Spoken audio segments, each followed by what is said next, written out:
ایک صاحب نے کہا ہاتھوں کی انگلیوں کا مسح کرنا، داڑھی اور پاؤں کی انگلیوں کا مسح کرنا ایک بار ضروری ہے یا 3 بار ہر ایک کا مسح کرنا ضروری ہے؟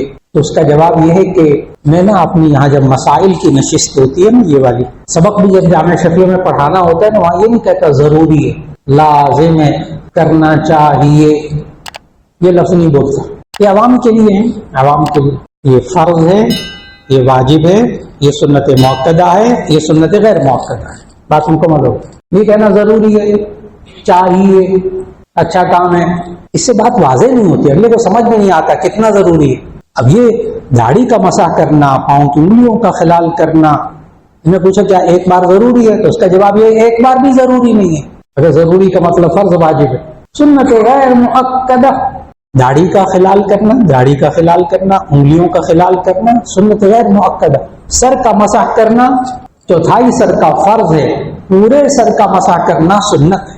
انگلیوں کا خلال کرنا، داڑھی کا خلال کرنا سنت غیر مؤکدہ. اگر کوئی بالکل نہ کرے اس کا وضو ہو جائے. اسی طرح کلی کرنا، ناک میں پانی ڈالنا وضو کے اندر سنت، غسل کے اندر فرض.